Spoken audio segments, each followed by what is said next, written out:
Good evening. Excuse me. Welcome to the Selectmen's meeting for January 18th, 2024. We're going to start with the Pledge of Allegiance. Pledge of Allegiance. To the flag of the United States of America, and to the republic which stands one nation under God, indivisible, and justice for all. Okay, a first announcement is our meeting schedule. As you notice, this is the third Thursday of the month. We changed them from the second and the fourth to the first and the third due to conflicts with members of different committees and meetings. So the first and third were open Thursday night. So from now on, the Selectmen's meetings will be the first and third of the month. Next, easement for the First Congregational Church for 4 Main Street. Patrick. Excuse from that. Hi. Hi. Hello, my name is Lori Robbins. I'm from the firm of Heller and Robbins, and I represent Berkshire Waldorf High School, who is under contract to purchase the old town hall. And in connection with that, we are proceeding with to accomplish something that was started in 2017. In 2017, the Norman Rockwell Museum was looking to buy the old town hall.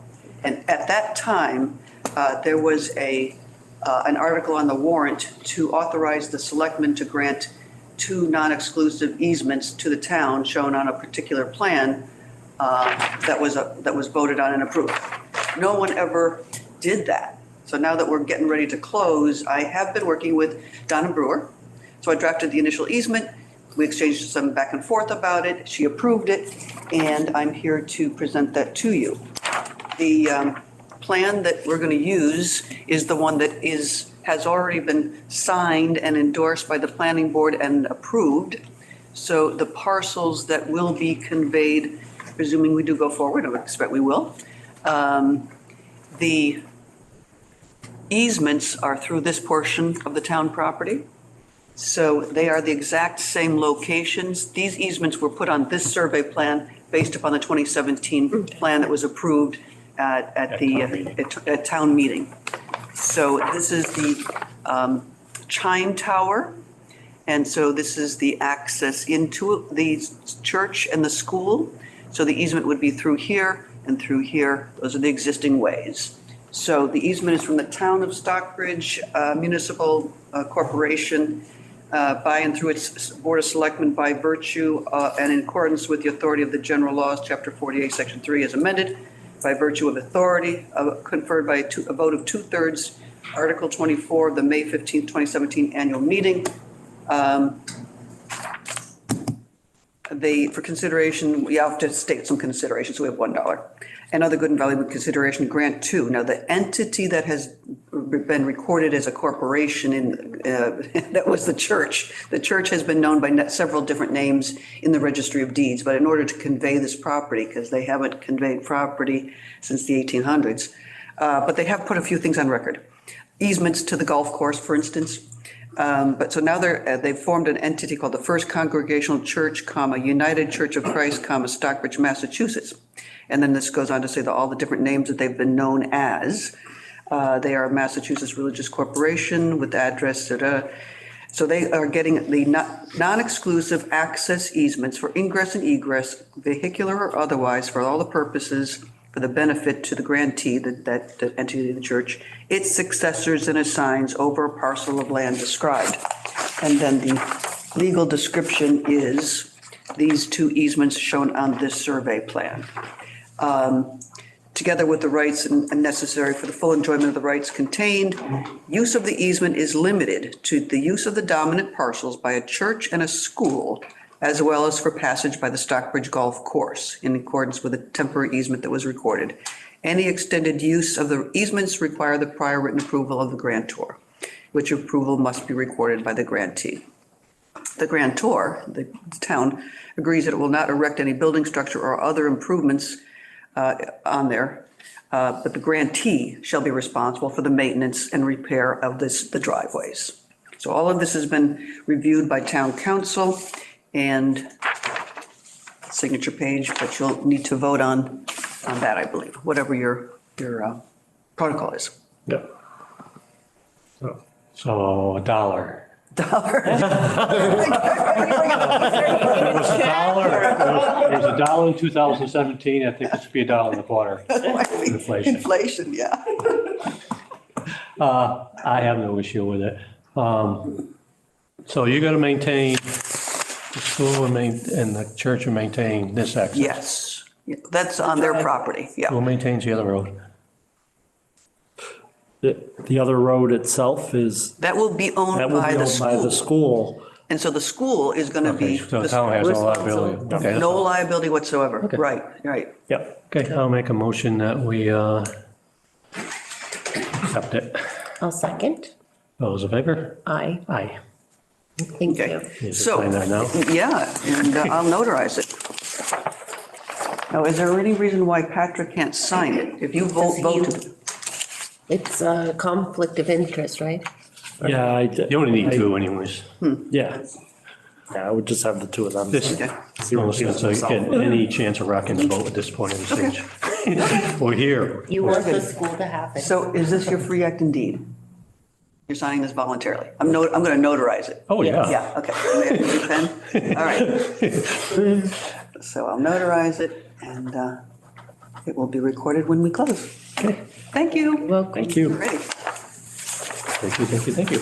I'm happy to announce I'm getting my GED certificate this week, my high school diploma. Now, I'm going to leave this with you as well as a copy of what you signed. I think we have that. We have it in the Yep, packet. yep, we have But that. a bigger one, so Thank it's you. easier. Okay. Very good, thank you. We'll keep an eye out for the next piece. Yes, the next piece hopefully will be in February 1st. Yep. Okay. Okay, letter of thanks to the Stockbridge Housing Authority for in lieu of real estate taxes. So we have that. How much was the, Thank you. 300. yeah. It's written here. I thought I read 300 and, but it had an odd number. Yep, scrolling back.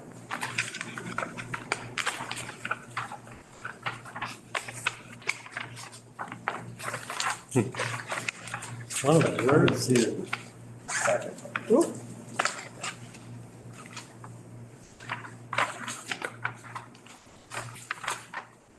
I don't see it in here. I don't know why it's not in here. I'm pretty sure it was 300, yeah. It Yeah. was right around a little over 300. Yeah. Right. Okay, thank you very much. Take action on one-day alcohol license for Birch Botanical Garden for an event on February 7th from 5 to 8 p.m. I'll make a motion, we grant it. All those in favor? Aye. Aye. Aye. Selectmen priorities for CPC money. You have anything? Yeah, Michael had one first. Yeah, Michael, there you go. Yeah, so, as CPC is now going to be opening up its application period, if there's any priorities by the select board that we want to get applications in for. One of them is, I've been working with, looking at what we need to do to finalize the dredging. There's been a little exciting news and actually got nervous today and then not nervous. So there was a nervous, I don't know if you saw the email, Patrick, I know you're on the list for it. They originally canceled the meeting. And I was like, oh, I hope this program still happened. And they sent it back and said it was done in error. So, so it's not. So what you have in front of you is, if you go to the third page of it, there's a breakdown of what monies we have for dredging to get the dredging over the final leg. And with everything that we need to do to get over the final leg in 2024 to get to actually going out and doing the project, we're gonna be 95,000 short. So there's a bunch of additional cost estimates that have come in that I've laid out. We're using the Stockbridge Bowl money and some SBSC money in order to cover these expenses and get us to that point. So what I'm proposing is that we put in an application for 100,000 that would get us through for the remaining work to be done for dredging. Part of that is going to be going after this dredging grant. So the state has announced an inland dredging grant for the first time. Before that, they've only done dredging for maritime. This is the first inland one, and I've included information in the packet about a little bit of the inland.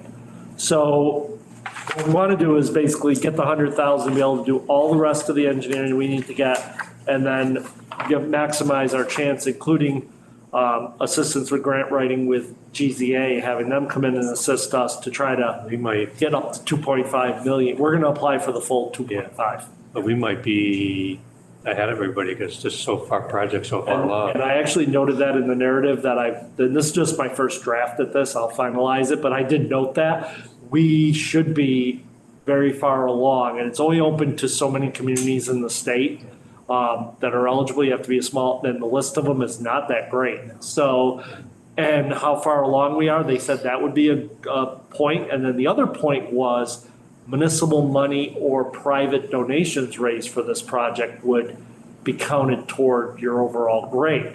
Well, we have 1.5 million from the SBA committed to this project. The town has put up twice 75,000, so 150,000. CPC has in the past put up 172,000 years ago, and if we had this other 100,000, we can really demonstrate that there's a lot of community investment.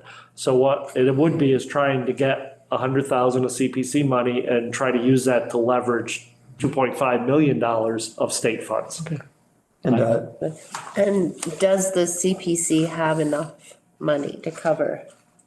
Well, it's obviously the CPC's decision. Right now, they have about $1 million that they Okay. can act on, but they Okay. would have to determine which of the projects they propose. I just think this would be a good one, and if I'm submitting it, I would be submitting it on behalf of the select board. Yeah, I would definitely move forward with it. I think it's a good idea. Plus it helps taxpayers. yeah, as well. just to add to that, I think that it's notable that Michael and I had talked to the municipal vulnerabilities program folks about a potential dredging action grant last year, and they indicated that it really didn't fit into climate mitigation, so we weren't eligible for it. But then, then this grant turned around and the state actually reached out to us and encouraged us to apply. So I think that's really a good sign. And to your point, we are way further along than just about anybody. When you read the grant documents on Macombis, it really requires a whole lot of engineering work to be done to apply for the actual dredging. And I think we've got a great shot at it. The total round is what, 4 million? I think so. Yeah. And so I think that's really great news. And Yeah, and there's a couple categories, like if you are just thinking about it, there's 300,000 for just feasibility studies and the rest. Well, I think- So I think, right, the advantage is we're all the way into the actual Getting ready looking to- for getting ready to- construction. So, yeah. So you need a vote from us, or just, Yeah, I'd like your approval to propose this to the CPC. I'll make a motion that we post this, that Mike post this to the CPC. Those in favor? Aye. Aye. so then the other ones that I've been thinking of, there's really three. The first is, last year when we spent the 35,000 to fund the impediments. Remember, like if people have asbestos or vermiculite or some other thing that maybe helps them get improvements to their house, that the state or federal government would pay for if they have these impediments, they can't get those. And so for ARPA last year, we had funded 35,000. I was hoping that we could possibly try to put in for a CPC grant to do that. And I worked with Donna a little bit this week and Michael, and it turns out we can't. So one of my three is crossed off the list because there's no way to do it with CPC. Well, I'm just saying, to be honest, so that's where it is. Law's the law. The second is I'd like us to think about doing two things that are, we don't get a lot of open space requests. Land is expensive. There's three CPC buckets. There's open space, there's historic, and there's housing. And so, I'd like us to consider two open space requests. The first would be a fund to work with both the town and nonprofits to remove old rusty fencing. It's a high priority of DEP and some nonprofits where basically you have like barbed wire fencing that might be 100 years old that was put up as borders, and the idea would be to make it a little easier to take it down. I'm not thinking a lot of money. It's actually, we have 1.1 million, 1.18 million available in CPC this year, and another 75,000 or so that we could claw back because there's 65,000 that for the that was assigned for the newfangled toilet at the state, at the boat ramp that Concom decided not to go through with. So there's actually money that has to stay in that bucket though, and that was an open space bucket. So, we've got some opportunities to use, at least 10% of the allotment has to go for open space projects. So fence removal helps with wildlife getting stuck under fences. And I think that that's a laudable goal. And I think that we could do a pilot program and try to attract some grant and state funding based on having a commitment on CPC. So that's one I wanted to talk to. And I discussed it with the Agriculture and Forestry Commission, and they seemed to like the idea last week. The other one that I would like to advocate for is Michael and I had met with Jeff Jourdain about 2 months ago on a long-term plan to plant more trees. Right now, the tree plantings that we have in town come directly out of the water and sewer budget. So, why there's so many species die-offs right now. There's beech, there's ash, there's hemlock. There's some problems with some of the old pine trees.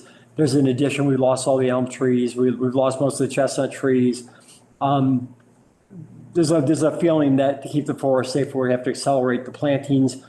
And doing so in a way that protects the saplings from deer, because the deer population is really high. There hasn't been as much hunting and whatnot. So the idea would be to basically, do a significant increase in plantings on properties in town, and maybe consider using some of the Garmin GPS technology similar to what we did at Ice Glen, where we actually mapped the Ice Glen forest where the old growth trees were, and do similarly so we could track, because these tubes that they use for the plantings need to stay in place for 2 or 3 years, but then we can recycle them for the next round of plantings. So the trees become a lot less expensive to plant after the first couple of years because you're able to recycle the tubes. And the idea would be to basically augment funding both for the watershed, but also possibly for nonprofits to get the trees in the ground to offset all the trees that we're losing. Between the two of them, I was thinking relatively nominal open space request in the order of 50 to 75,000. And like I said, 10% has to go in anyway, so it's not like it's out of whack. And those are the two other priorities I have. So does the tree planting go under open space? Yes. Okay. And we also have the 40 trees coming from National Grid, a part of putting up those poles on the other road. So we still have that coming too. No, I don't have anything. Those seem reasonable.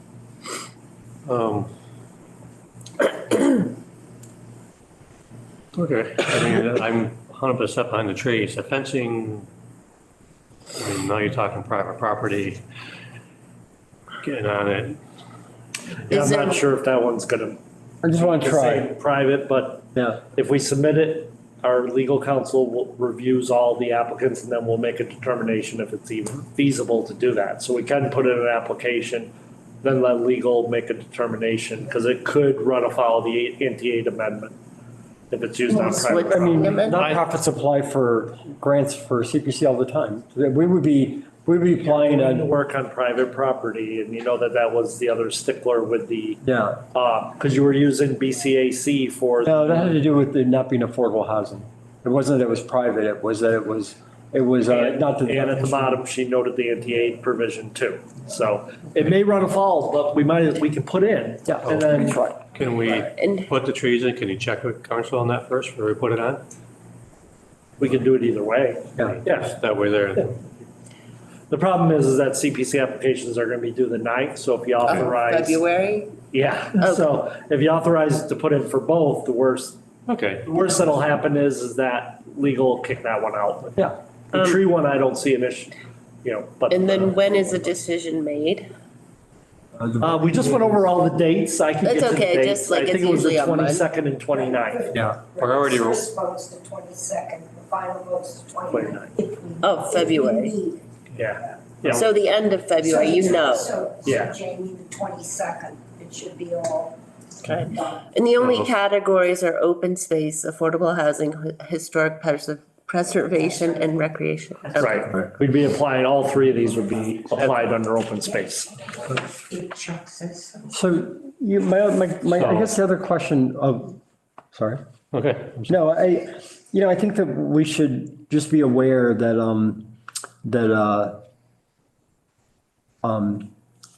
back in 2020, Ray, and Michael and I helped with the idea that there was a lot of designated, we were one of the first communities to get CPC. And over that 20 years, there just had been some money that had been apportioned that hadn't been spent. And the reason why it's so high this year at 1.18 million with potentially another 65, 75 to pull back is because Erica did a fantastic job picking up on where Ray left off and in identifying these old grants that were not valid or whatever, had not been spent. But it's kind of like a generationally large sum of money. Normally CPC only has 300 to 350,000 a year available to it. And this year there's a great deal more. And I think that, thinking about recreation projects, especially where I don't know of anything on the radar that I've heard of, we could at the next meeting identify another last minute request and still have a week to put it in to make the deadline. And I would just encourage everybody, not just the select board, everybody in town to recognize that first of all, of course, we don't have to apportion it all. We can leave it undesignated. So it's not like we have to come up with a way to spend 1.1 million, but nevertheless, I do feel like we've got a much bigger chunk of money that was made available and expected to be deployed at some point and not just sit, in the town's bank account. So I just think it's really important that we continue this conversation. Our next meeting is February 1st. So, I just think if you can think of other open space or recreation or housing or historic projects, this is a really good year to think creatively about what some of the town's priorities are. It's a good idea. One of the things that I had saw is that there is concern that they won't be matching to the same level CPC at the state level with the state budget, so. But even if they bring it down to 100,000, it's still. Yeah, no, it's still, It's still- we're still a very sizable Yeah. one, but it's still, it could be a long-term concern. Yeah, There's an absolutely. article about that, so. And Okay, well, priority wise, I will go with the dredging, the trees and then the fencing. Is that okay? Yeah. Yes.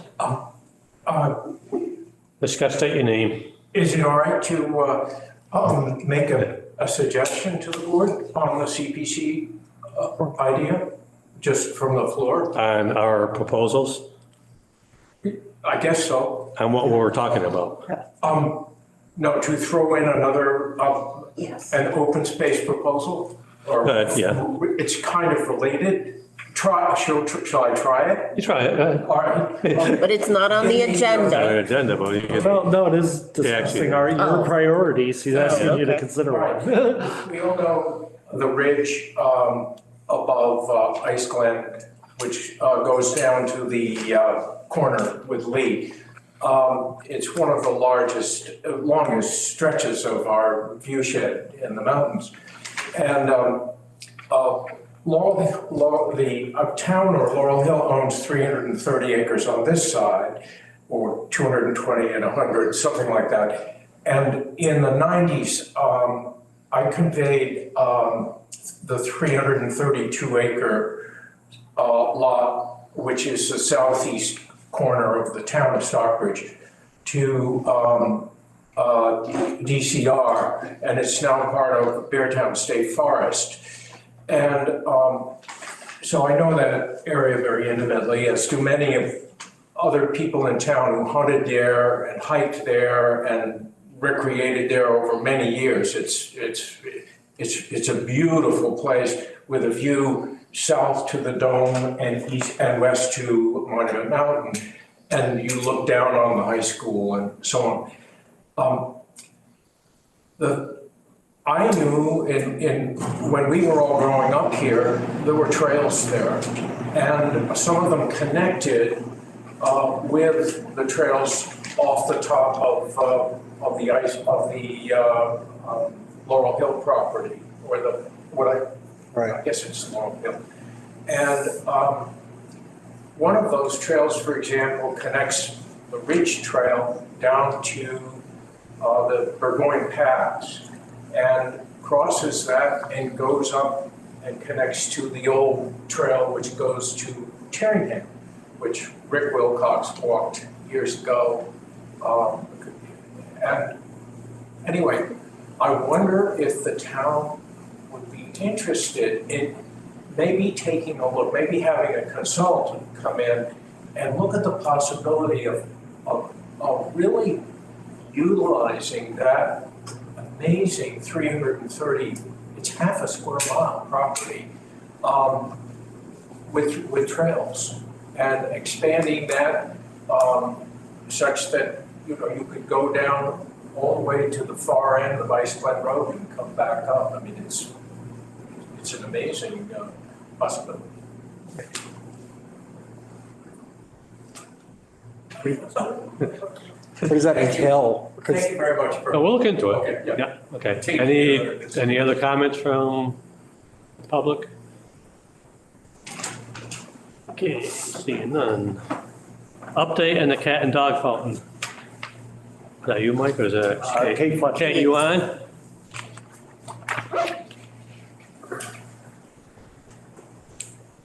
I'm here. Can you, Hi. how's the sound? Is it okay? Yeah, good. Okay. So I'm going to share my screen. Okay, so the cat and dog fountain is finished. And it's Hugh is going to be Hugh and Michael will be making arrangements to move them back to a safe storage place as soon as they can. This is Jeff Gulick working on the molds. This is the finished top tier.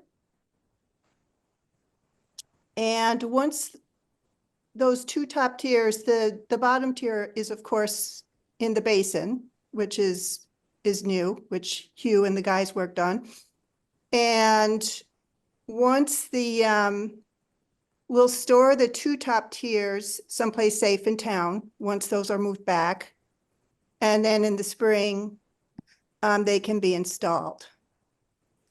The watering trough was moved off-site in December, and that's Vern, who's going to be working on that, Vern Tower, and Hugh over on the right. Is that Tony in the orange? Yes, sir. So that's in the works, and I actually caught up with Vern today. I've been over there to his shop to see, he's got a pretty extensive shop with a lot of pretty heavy equipment. And he's, showed me around. He did just recently have one of the bugs going around, so he got a little bit waylaid by that. But the plan is for him to work on the trough this winter. So that's where that's at. And I just wanted to make sure everybody knew the status. Yeah, that's great, and thank you. You've been doing a great job in this stuff. It's gonna be nice to get it all back and being functional. Yeah, definitely. Yeah, we'll have some more information. I'll be working with Kate, Mike Pavoni and Hugh as far as once the weather improves and we move into the spring about doing the final installation, and we will have the cat and dog fountain doing what it should be doing. It's been a number of years now. Yeah, there've been some, been an interesting project, but we hope that we're almost there. Okay, well, thank you. You're welcome. Thank you, Kate. You're Okay. welcome. Berkshire Hills Regional School District and Town Amendment for additional office space. Mike? So, this was actually a couple of years ago that the school department came to us about renting two of the rooms downstairs to expand their programming for students that needed outside the school educational space. And they're now ready to move on that. So what I'm doing is just bringing the contract amendment to you. At first, we talked about, they had mentioned about just doing a new contract for the room, 20 years and the rest, but I felt it's always better to line up the contract with the existing contract they have for the upstairs space, so they both run concurrent to each other. And they've agreed to that, they're gonna be presenting that, so I just need the approval from the select board to contract with Berkshire Hills Regional School District. Because it's one governmental unit to another, there's no procurement law, you know. You What's can the rent? the contract. What's that? What's the rent? It's $5 and change per square foot that the town had agreed to. And it's paid to back the in day. town? Paid to the town. And how many square feet is it? There's two office space, one is 903 and the other one is 531. So we're getting $700 a year? Okay. But also, if you go more, you pay It's the more same- taxes. so- Yay, kids. Go kids. It's the same agreement that we have for the upstairs Who space. was on that school committee when they negotiate such a good deal? Yeah, I'm looking out at the crowd here. But it's better than keeping it empty. Yeah. And it's better than charging a lot and having I make a taxes. motion to approve. Second. All those in favor? I Aye. signed.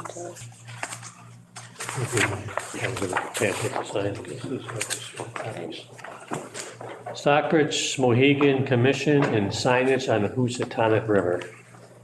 Okay, so at a meeting a couple months ago, we talked about setting up some kind of a working group or commission to explore ways to, strengthen ties between the Stockbridge Muncie Band of Mohicans and the current residents of Stockbridge. And so we had a meeting that was kind of by 10 or 12 folks, I think, where we brainstormed this. That included some folks from the library, some folks from Norman Rockwell, Sherry White, who is Sherry on the call today? Right. Yeah, oh, hi. And others. And what we came up with was some of the various ways that we might work together. I drafted this write-up and wanted to leave, kind of the prioritization and really detail around what might come first up to the commission. It's just sort of a discussion of some opportunities to strengthen the relationship and ties between people, things like student exchanges, collaboration on celebrating, the soldiers that we talked about before, family hosting, which was a great idea of Christine Rasmussen's. So this basically provides an outline of what some of these things might look like. And I just wanted to see if we could, go forward with actually formalizing a group of townsfolk who might work with some of the members of the tribe. Sherry will bring this to the tribal council. I believe, Sherry, you can correct me if I'm wrong. I believe she's reviewed it with Shannon. They've got a similar elected body to our select board called the tribal council, which I believe has 7 members, if I'm not mistaken. And so, once we approve the creation of this, I would expect it to go to the tribal commission tribal council to get their formal buy-in to. And that would just give us a formal way of working together. And just so people that are online, the proposal is a 6-person commission. Yeah. So people online. Three that we would appoint and three that they would appoint. And would these people put in a letter of interest I think or? we should do like all of our appointments, yeah. Yeah, you have to go through the proper, Yeah, no, I think it's just The only- it's another town commission. so are they okay moving with this? Because I recall a while ago that, Who's they? Sorry, I didn't hear the tribe, you. Sherry, do you want to comment on this? Sherry's the liaison from the tribe to the town.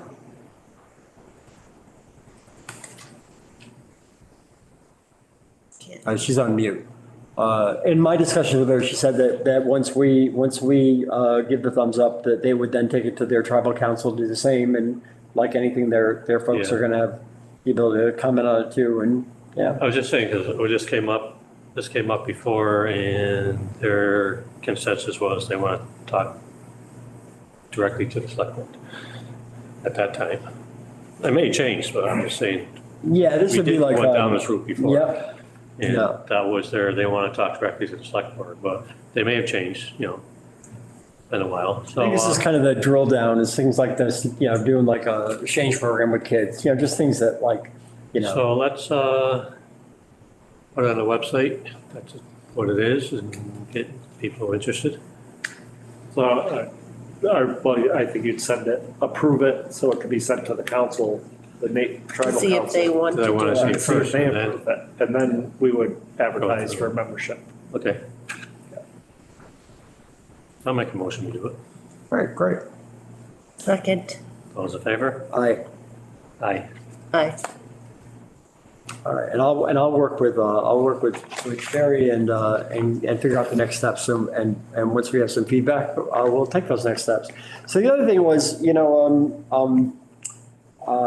Charlie and Denny and Tom Stokes, all had approached me about, I don't know, a month and a half ago around this, what I thought was a really innovative idea, which I also, informally discussed with Sherry, and through Sherry with Shannon. Shannon's the president of the tribe. And the idea was to maybe pick a couple of river crossings for Houstonic that are not labeled now. And, there's a sense in the Berkshires that we've kind of, because of some of the PCB problems and the rest, that we've kind of turned our backs on the Houstonic. And we want to re-embrace it. And as part of that, and Denny, I'm not sure which of you had come up with this twist on it, but as part of that, the idea was to, Street share. okay, great, was to basically put signs up at our river crossings that would celebrate both the river and the Mohican language name for the river.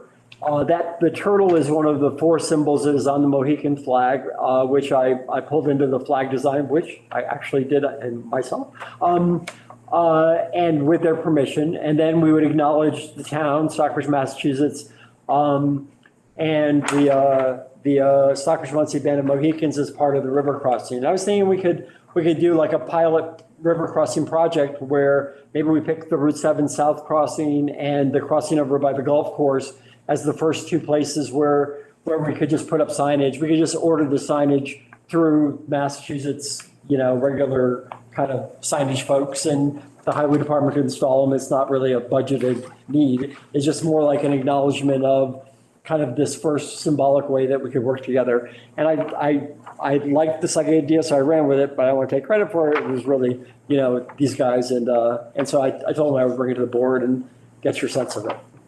Look at that, pretty sign. You hear me? I got nothing on this one, no. Can we just put signs up at will, or do we need? We should first identify the location, who owns those locations. I mean, I'll be in favor of it as long as it fits into our sign bylaws. Yeah, sure, absolutely. I'll make a motion, we accept it on the condition that, it stays within the town bylaws, signage bylaws. Second. All those in favor? Aye. Aye. Excellent, thank you. Stockbridge That's Bowl great. Stewardship Commission, discussion of current status. Yeah, so since July was the last meeting of Stockbridge Bowl Stewardship Committee, the committee either has not been able to have a quorum or has not held a meeting. So here at Town Hall, we posted a meeting to see who would come. Once again, there wasn't a quorum. So right now, my recommendation to the board is that we send a letter to all the people that are listed on the Stockbridge Bowl Stewardship Committee, asking them to respond by a certain date, say 2 weeks. Yep, 2 weeks. If failure to respond, we will accept as a resignation and then bring back whoever replied to say they'd like to continue and that they're willing to be committed to doing it. And then whoever doesn't, take those positions and then come back and reconstitute this board. Okay, I don't know if that's how you guys want to proceed, but that's. I think that's Sounds the reasonable. proper way to go. So we're able to set the stakeholders. Yes, so I did include in the packet that the bylaw, and I think once we determine who's coming back and who's not, we can look at the bylaw itself. So the bylaw calls for 7 voting members and has 7 defined stakeholders, but the bylaw itself said the stakeholder group may be modified at the discretion of the Board of Selectmen, but may not exceed 7 voting members. So I think first would be the letter. Then we'd see who says that they're still committed to being on it. Yeah. What group they represent. And then we look at what's remaining and then the board can decide, does it want to change the stakeholder groups? Does it want to modify the members and the rest to at least finish out the rest of this year and then go from there? So a couple of just. Yeah. Yeah. First of all, we know Jim doesn't have time to do this. So he, you know, as far as non-voting members go, Jim Willis from Tri-Town Health, it's conceivably you might have somebody come when there's something, you know, that's relevant, but I don't think that I think that we got to clean that one up. I don't see any reason if our harbor master wants to be on an appointed member, I don't see any reason why for us to exclude him, but nevertheless, I think it's a minor issue. I think the larger issue is, for me, is really 2 things. One, I believe that in general, we have town hall staff advise and participate as requested by town boards, but it's typically not the way that the town boards work, that staff members are actually members of the board. And Michael, we talked about this. So, you know, I don't know if we need to include town employees as voting members, rather just have them, you know, be there to report on testing or other issues before us. So I wonder if we, you know, when we look at the water department, it's up to, I don't have a strong opinion on it, but that's one I think that, you know, that we might modify. And then the other thing I would just say is, you know, the town has got 4,000 residents in season and 1,800 residents out of season. And there's a lot of people who care about the bowl, but when we constitute it to say the Board of Health is going to have a member and there's only 3 people on the Board of Health, it makes it so that it's tough if one of them doesn't have time or there's a scheduling conflict or whatever. So I think we might maybe just consider, you know, in asking these stakeholder groups if they have someone they want to nominate or a member even that from the public that they would like to suggest, but not necessarily require that it actually be a board member from these various groups. Because if somebody wants to serve, I think it's much more important that we get 5 to 7 people in the room to help keep this moving forward than necessarily have one of the 3 members of the conservation of the, you know, Board of Health and one of the 7 members of the Conservation Commission and one of the 3 members of the Water and Sewer Commission. I think that everybody can kind of, you know, if they want to keep doing it, great, but I don't want to not have a quorum or not, you know, not limit it or limit it just to like kind of the people already serving, because there's a lot of people who care about the bowl, you know. Your voting membership does say 1 to be appointed from each stakeholder group listed. So, right, is that wording? Does it have to be 7 or you don't have 7? Oh, but you guys could change the stakeholder group. You could have, How about we make the town the stakeholder group and just have one stakeholder group, it's the town. Seriously, I'm serious. And that way we just appoint folks who want to serve and we don't kind of force people into, because nobody, let's say committee X has got 3 members and they're all busy or they're working and these meetings are during the day. I don't want to put them in a position where none of them are stepping up because they don't have time, but then it looks like they're not showing up. I just want to kind of make it so when people want to serve on our committees, we let them. And that's worked as a great formula. We don't have any openings right now, on any other committees. We got a lot of people who want to serve. Let's encourage them.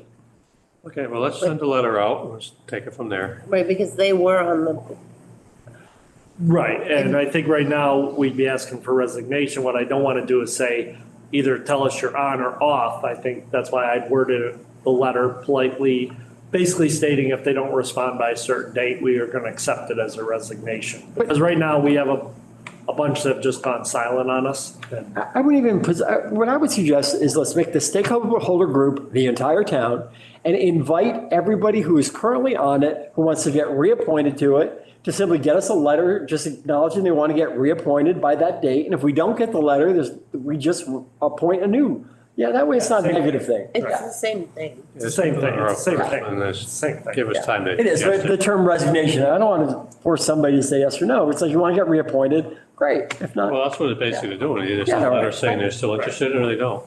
It's, we all, Okay, Yeah. so I'll make a motion, we send a letter out, give them the 2 weeks. and what about the stakeholder part? Let's get the letter. I want to figure out first That's who's back. coming back and then figure out the stakeholder group at our next meeting. Because that might eliminate I'm some. suggesting the way around stakeholders by making the entire town the stakeholder. why can't we just see if who's interested? Give them the opportunity to decide. Because it does seem like They are some of the adults. stakeholders,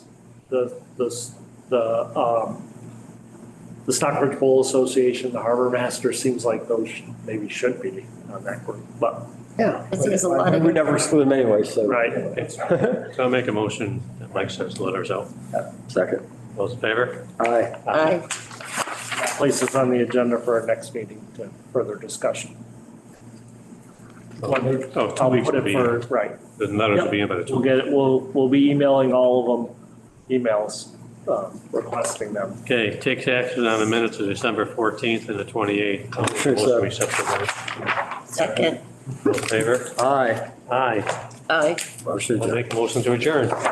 Sure. Thank you. oh, Okay, Yeah, hi. So, hold on a second. I have one question and one suggestion. And my suggestion has to do with the Affordable Housing Trust Committee and the makeup. And when I watched the last meeting and I was thinking that it might be good, you've got the donor, of the property there on Glendale Middle Road. And clearly, they are looking after their interests. But what you don't have is representation on that board of abutters. So what I was thinking might be helpful is to have a seat on that committee, and this is just a suggestion, designated for one abutter representing abutters in that area. Or for that matter, if that project goes through and it's completed, any other projects in the future, you would have a seat available for abutter representation. And this is just a suggestion, something I thought I would throw out there to think about. So that's one thing. And then I have a question for you. Last year, I was interested in making a change to the zoning bylaw, which would change the, wherever the use of chairman, or selectman shows up, to change it to chair or select board. And at that time, Donna told me that it would need to be a global change. So it would need to be for our zoning bylaw, but also for our general bylaws. So what I wanted to do was, ask you, and again, if you want to think about it, that's fine. ask you if you would, how you would feel about making that change. I personally feel it's time and long overdue, but, so I wanted to ask about that. Okay, so why don't you, because the second one was kind of, Yeah, why don't I'll bring it back to the board at the next meeting. yeah, so we'll get all our ducks in a row on this and bring it up at the next meeting and have it as a agenda item so we can discuss it. On the Okay. first one, Thank you. every town resident or even, it doesn't have to be a voting resident, every town resident can apply to be on the Affordable Housing Trust. And in fact, we have 2 second homeowners who applied and were appointed. And I would encourage anybody who has an interest in being on that board when there's an opening, which there isn't right now, to apply for it.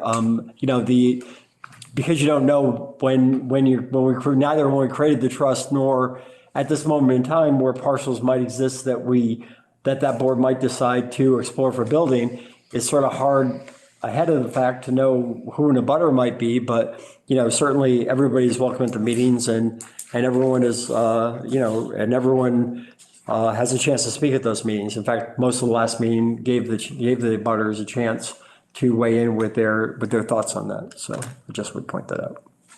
I think it would be good to have a designated seat. That way it's just really clear that they are part of the program. And I, personally A good think that idea. would be Yeah, important. we'll look into that and put it on our next agenda so we can formally discuss it. Thank you, Chucky. Okay? We had a motion to adjourn. Second. All those in favor? Aye. Aye. Aye. Thank you, everybody. Thank you.